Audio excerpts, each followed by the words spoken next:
Alberta's biggest strength is our people. There's no doubt that the oil price collapse is causing serious economic pain and anxiety.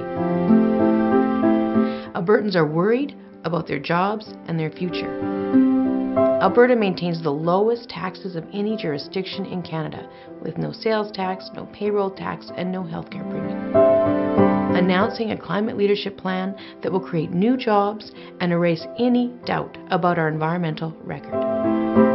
We will not be slashing and burning the programs and services that families count on, but rather, with a prudent and stable plan, we will accomplish two important goals.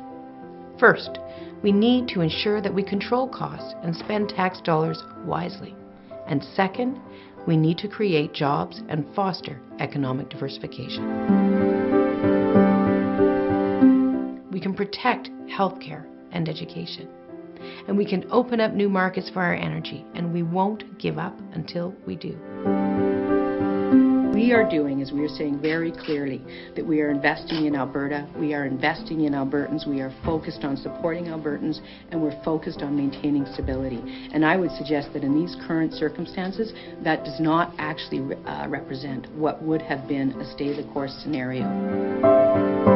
Almost a year ago, Albertans elected a new provincial government. And we've worked hard to keep our promises.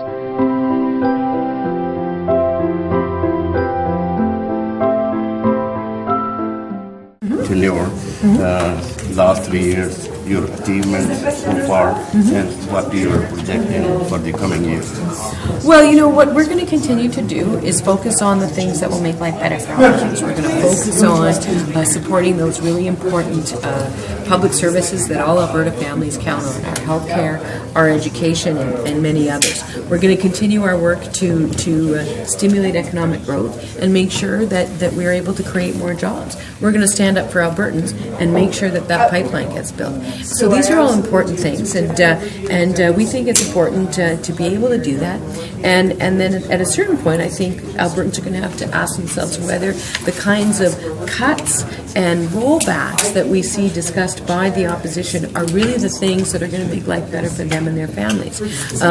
Whether we're talking about, we've seen the opposition, Jason Kenney, talk about how, well, we should be funding at 2015 levels. Well, you know what? That would mean 3,600 teachers and teachers' aides would be fired tomorrow. And that's not going to make our classrooms better. That's not going to make sure that our kids learn better. That's not going to provide a better future for our families. And I don't think we need to do that. So it's going to be a question of do we want to make those kinds of cuts so that we can give a $750 million tax break to the top 1%, which is exactly what they're talking about now. Or do we want to carry on the path that we've laid out, which is supporting Albertans and helping all of us recover from the economic slowdown together? I think people Albertans still haven't forgotten 25 years back, 1993 cuts, Klein Clark we call that, and they are still paying more. At Alberta registries, 3 or 4 times more than what our neighboring provinces are paying for all those services. So those cutbacks, people think that help, but in future, UCP is saying same thing. So it's really commendable that your government is doing a good job for that. Well, thank you. And I think, there's so many important public services. And you go back to the 90s, what's one of the biggest things everyone remembers? The picture of a hospital being built. That's not what we want to do. Our government just announced that we're going to build a new hospital in South Edmonton because that's what Edmontonians and Albertans need. They need proper world-class health care that they and their families can get access to when they need it. We don't need to be blowing up hospitals. We don't need to be privatizing healthcare. We don't need to be creating a wait list for the rich and a really long wait list for all the rest of us. We need to be working together to support each other and to make sure that the services that Albertans count on get better, not worse. One more concern that communities that we hear from is there's only one clinic of knee replacement and pain management in Northgate, just north side. Edmonton is a huge city. There's nothing in south side, and we have to travel all the way with our knee problems and pains. Can we have one in south side as well?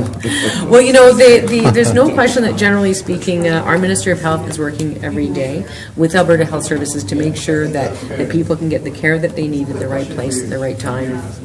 And so she'll continue doing that work. I will say I'm not specifically aware of that issue, but I know that we do have to reduce wait times. And the way to do that is with stable, predictable funding, respectful relationship with our healthcare providers, and a long-term plan. Making healthcare political football, experimenting with privatization, delisting services so that you only get them if you've got enough money in your pocket, those are not the solutions to those problems.